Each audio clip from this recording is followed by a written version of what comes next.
So I was just thinking, okay, what am I gonna like talk about? I was thinking like, oh, maybe I'll talk about my grandmother.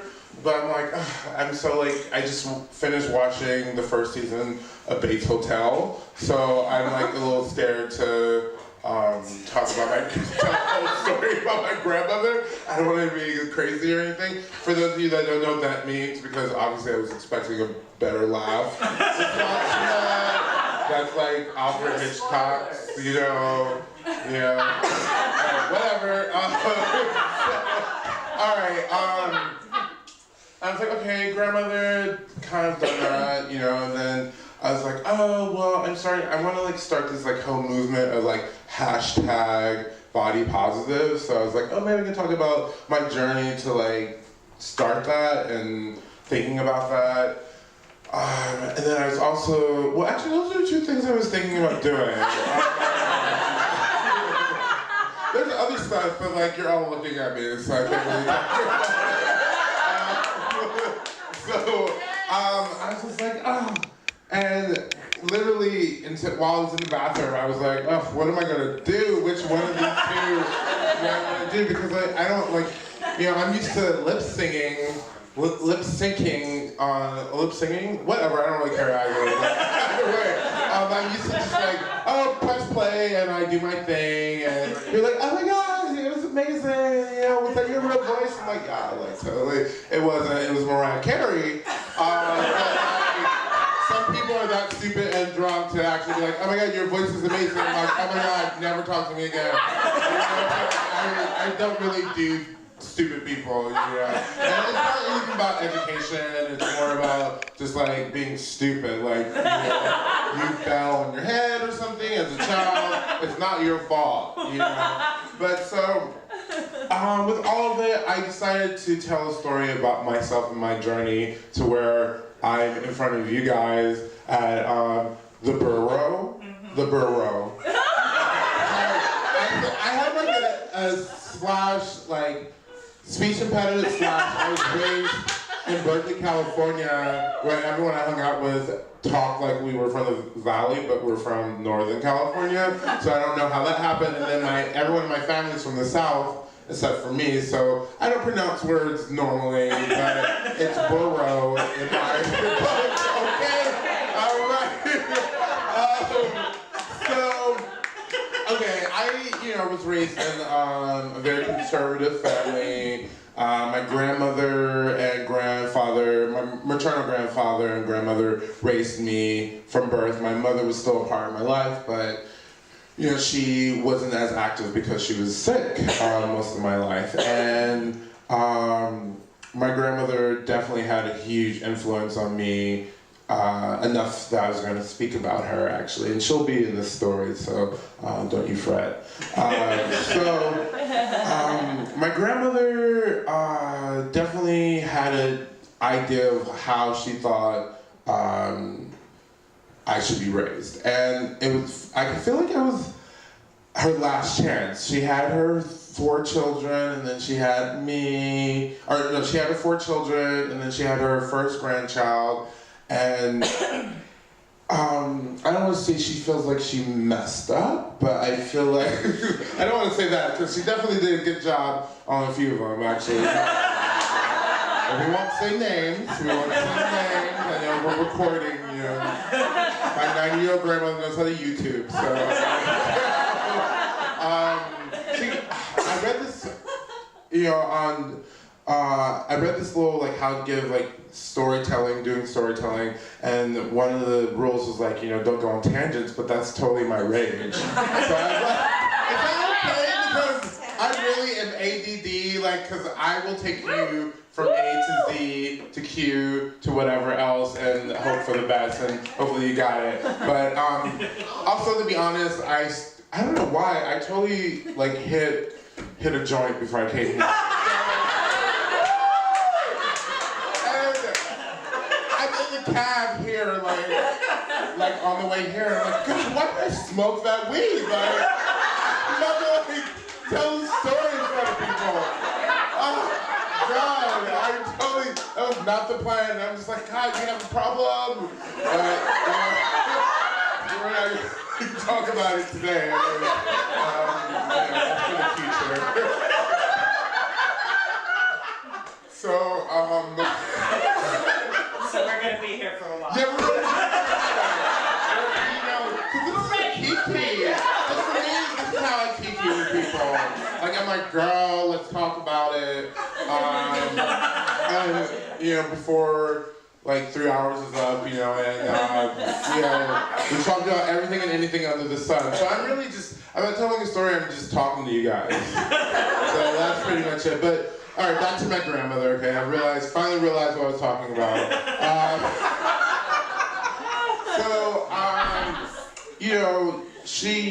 It was very interesting growing up, because, like I said, my family, Southern Baptist, and then I was raised my family was the first black family in my neighborhood. My grandparents, or the people in the neighborhood actually even started a petition to get rid of my grandparents when they first moved in. And, that's cute, but it happens. I started a petition to get rid of my French teacher. I hate you. But the trick is everyone's like, oh, let's start this petition and give it to the principal. No, you dumb bitch. You start the petition, get everyone in class to sign it, and then accidentally drop it in front of them. I'm a mean girl, just so everyone knows.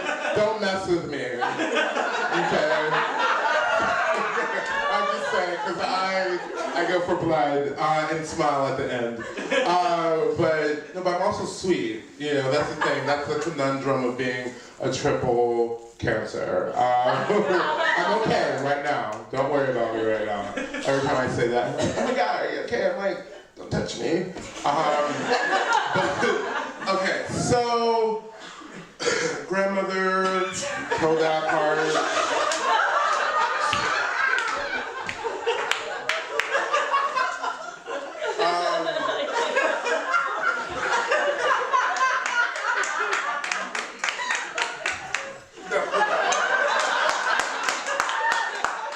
That would be the range of actually just and that's it. I'm pretty close to it, but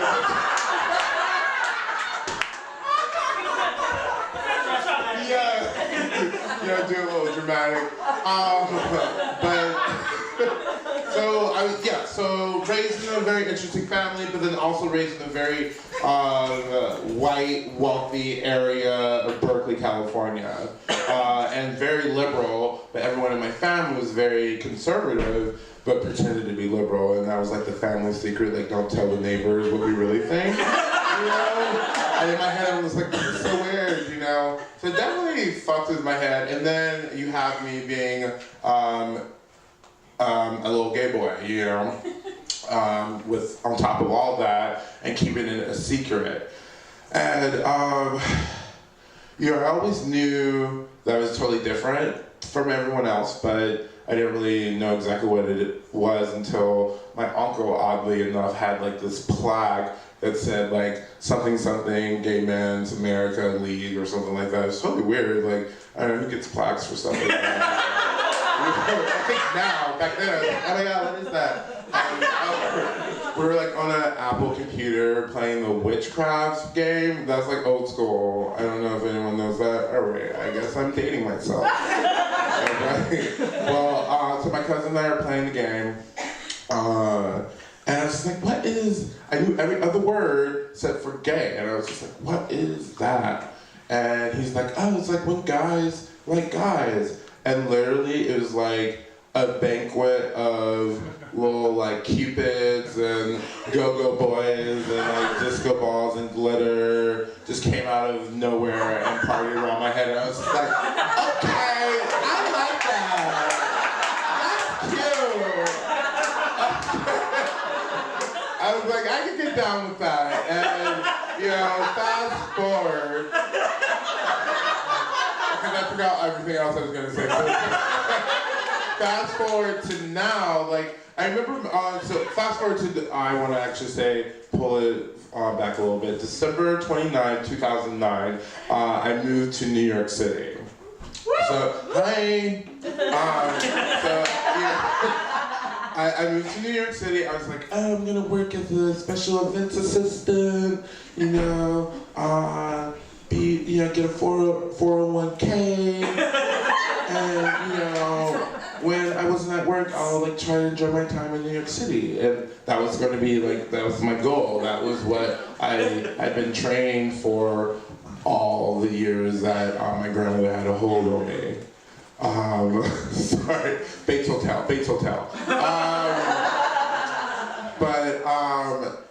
You know, coming to New York, I saw my future, and I was okay with it. And I don't know if you guys know about Metropolitan Bar. Okay, that's like my home bar. I love that bar. I have an event every third Thursday of the month there called Drae. It's cute. Check it out. That's all I want to say about it. I don't want to be like one of those people that like goes down and down. But like, it's cute. It's cute. It's one of my favorite parties. It's my first party as well. But anyways, so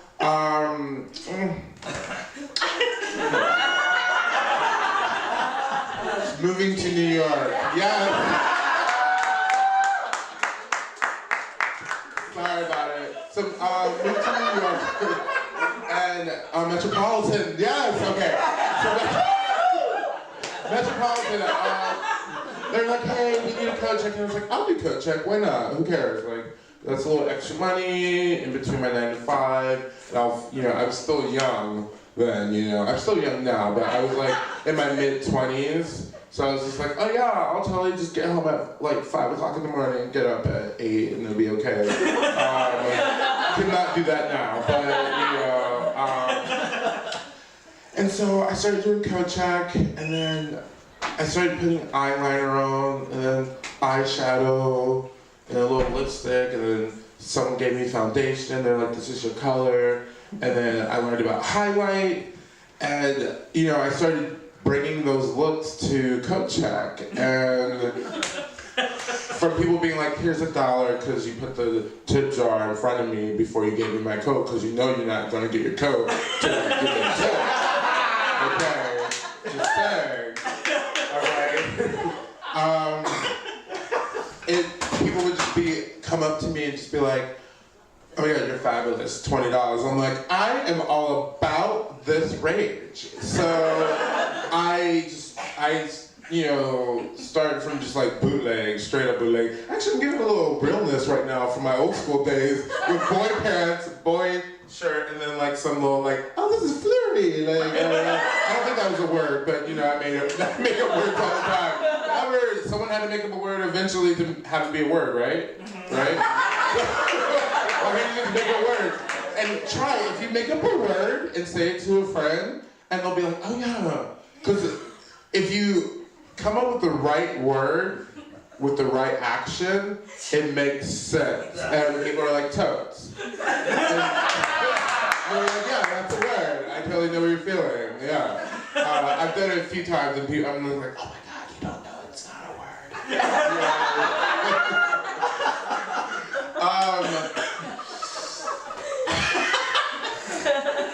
Okay, so coat check.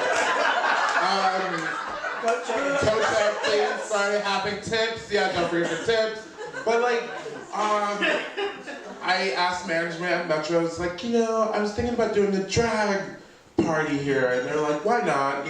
But you get one chance, and that's it. And I was like, okay, and I'm a stressor. I stress out. I will like pull my hair out. I never really got into the whole biting the fingernails, because that just seems like you're touching things and you bite your fingernails. Couldn't get into that at all. But if you're into it, I suggest finding another tick. Especially if you live in New York, that doesn't seem healthy. That's a suggestion.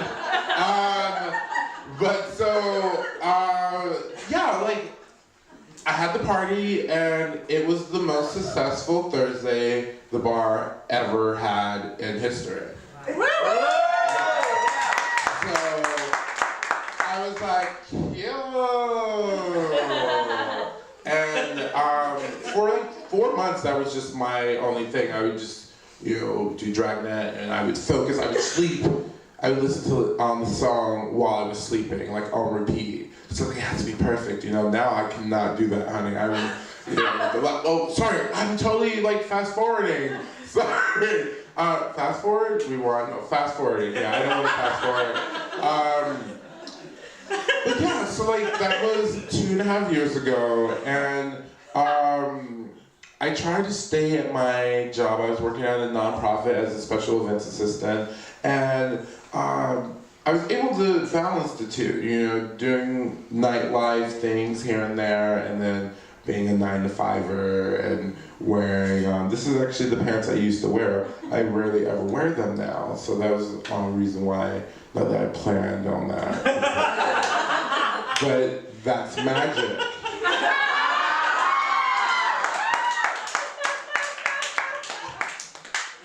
I'm really clever sometimes. I'm like, I'm so smart. Oh my gosh. So, and that all happened, and then Metro, yeah, like it was just like it all kind of just exploded in my face, to be honest. Like I really, a part of me doesn't know why people like me. I don't know. That's where you're like, no, oh my God, we love you.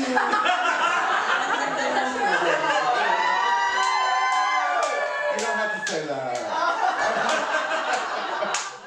But no, a part of me, there's always going to be a part, like little Jason. That's my boy named Jason Michael Daniels.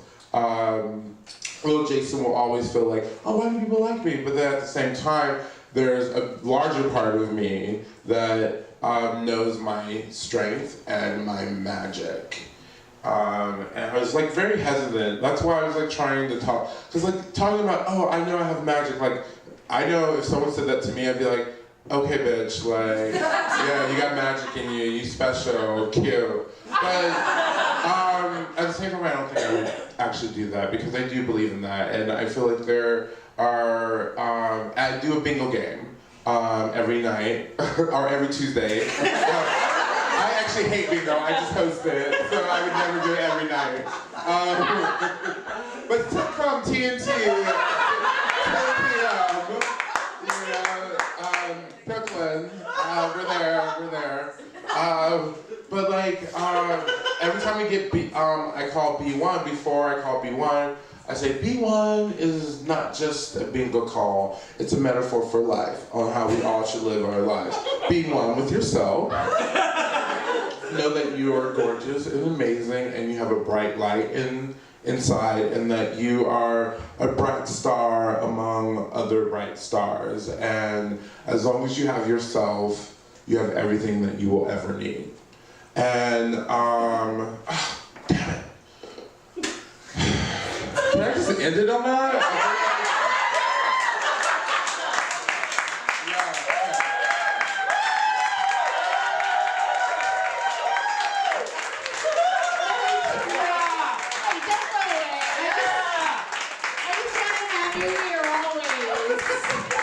Merrie Cherry needs to have, like, teach, be a professor,